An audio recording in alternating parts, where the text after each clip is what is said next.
today we celebrate the feast of St. Matthias, who is the replacement of Judas.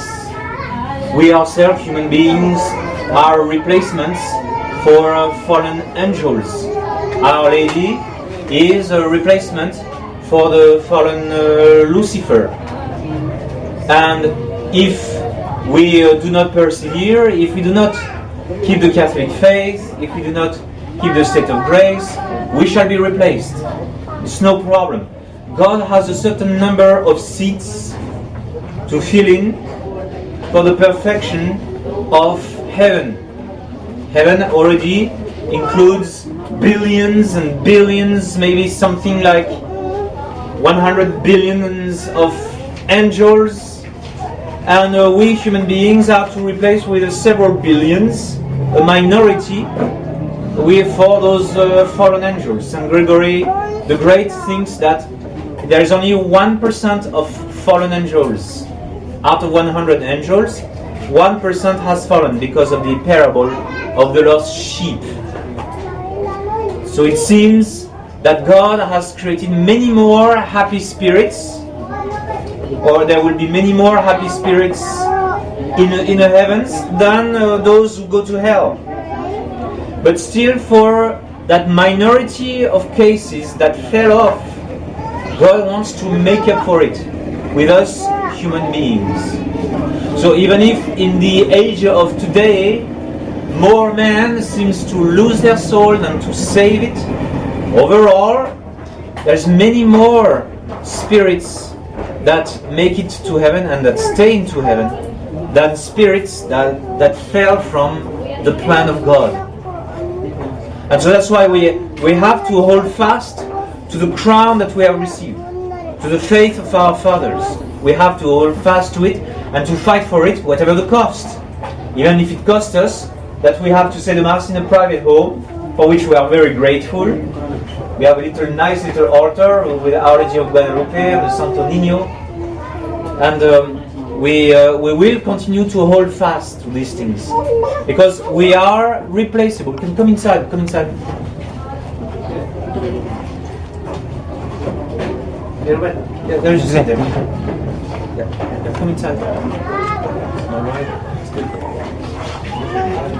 Two chairs. Yeah.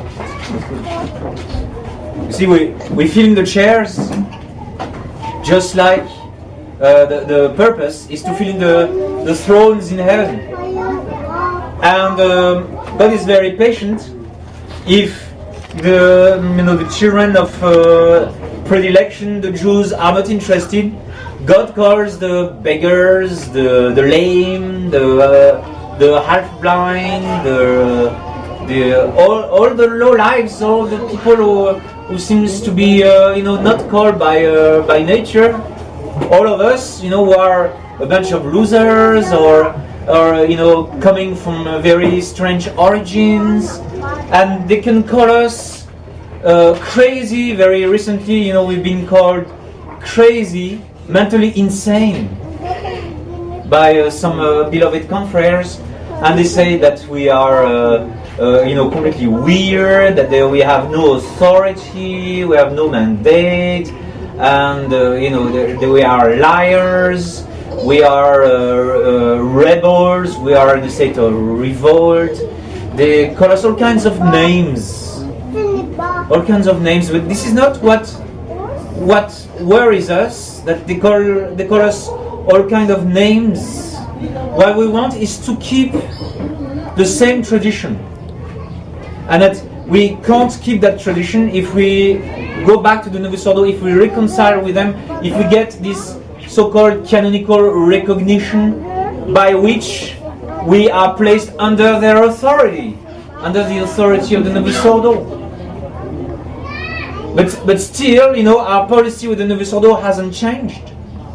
We are polite with the Novus Ordo priests. We go and discuss with them. I still go and discuss with the Novus Ordo priest, and I keep politeness to them. And we are still, in a resistance, managing many priests who are coming from the Novus Ordo. Father Nariai comes from the Novus Ordo. Father Hartley comes from the Novus Ordo.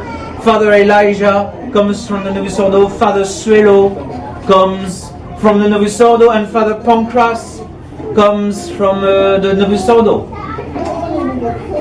Because there are good persons in the Novus Ordo, but they are better people if they join tradition, and if they reject Novus Ordoism, and they turn around and fight those things for which they stood in the past. All these 5 priests in Australia, that leaves only a few of us from the SSPX proper, myself, Father Valan, who else? Not much else. For the Australia, there are some other priests are coming down the line, but that's only myself and Father Valan so far, who were hatched by the Society of St. Pius X. But the other ones, those for whom I rely for taking care of some groups elsewhere, those are coming from the Novus Ordo, and that's good. That's good. Who am I myself to make myself the judge of these 5 priests? We are not judging the Novus Ordo. The Novus Ordo people, I mean. We are condemning the errors of the Novus Ordo, yes. And then we will never return there, yes. And we have nothing to do with them canonically, yes, until they go back to the Catholic faith. That's a principle that was always agreed. Even Bishop Fele agreed with it. He said we must flee from the idea of a predator like a pest. That's what he said in 1996 or 1998. And he has other quotes where he says we must not reconcile. And that's the Bishop Fele who agrees with us, the old Bishop Fele, the good old Bishop Fele. Because we know what we have. And so it is not them who need to recognize us, it is them who need to recognize the Catholic faith. And these 5 good priests have done so. We didn't need to go to them and place ourselves under them. They came to tradition on their own by realizing that we are right. Not because we are right, but because Catholic tradition is the only way to go. Because it's the same religion that was handed over by the apostles. And you see, even among the apostles themselves, if one of the apostles fails, he is replaced. And St. Paul, that's the epistle of yesterday, St. Paul says, I chastise my body and I put it under submission, that is, I do mortifications, I do penance, I do fasting, lest I preaching to you, I become myself a reprobate and I fall off and somebody will replace me. And elsewhere, St. Paul says, if I, Paul, if I come again with another gospel, let I be anathema. Throw me out. Get rid of me. That's what St. Paul says. Let I be anathema. That's what it says, Galatians chapter 1, verse 9.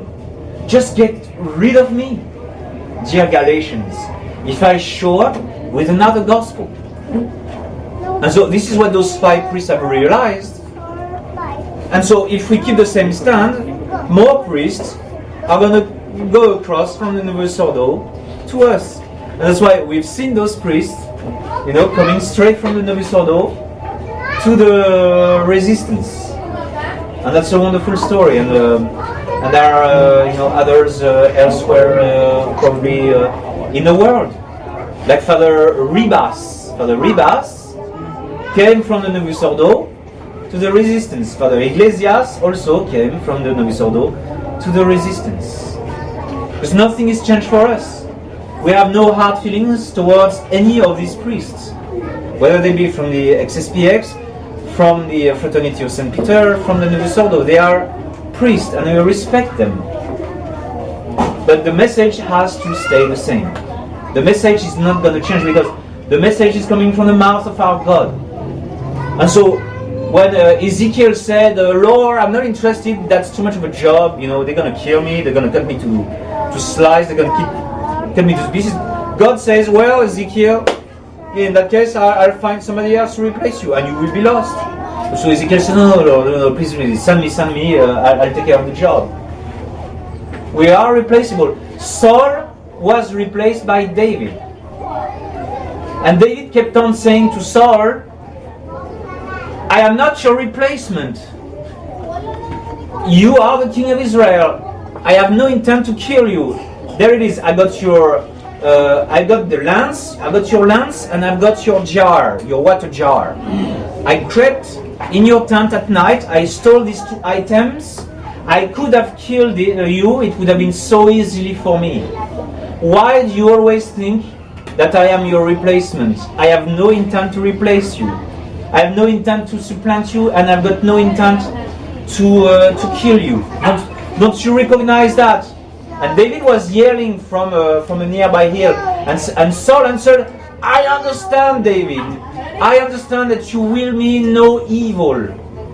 Forgive me, David. And so that was a good moment of Saul. And so it went back and forth in the soul of Saul. But eventually Saul fell off, and it's a very sad story. But look, David always tried to persuade Saul and to show kindness.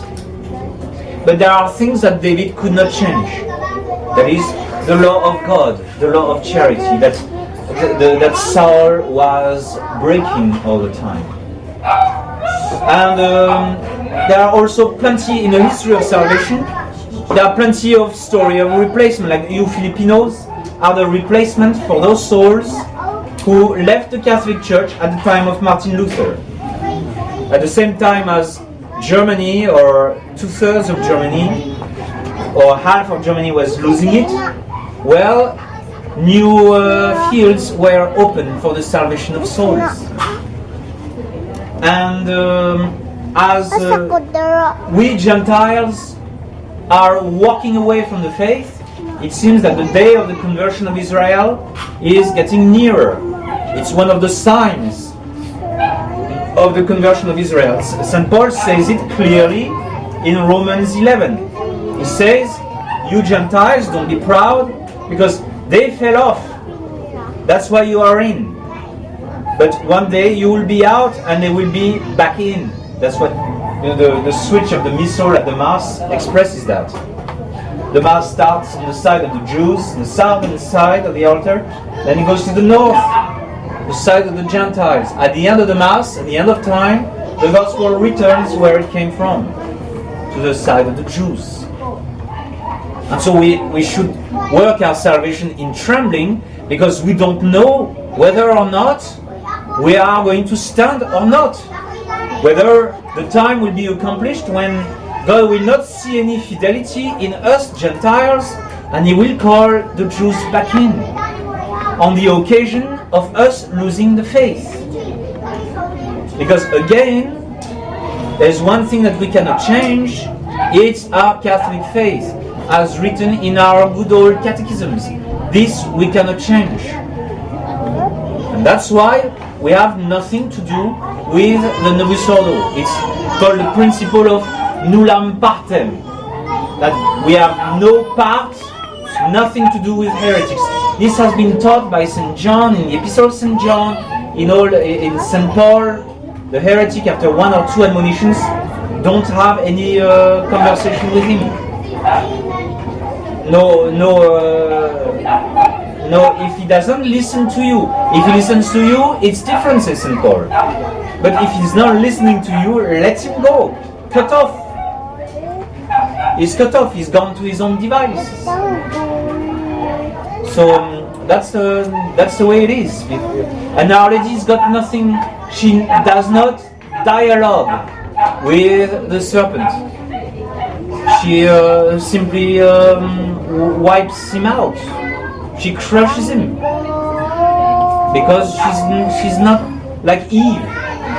She's not entering into a dialogue with a serpent, because she knows who she is, and she knows who he is. She is the Immaculate One.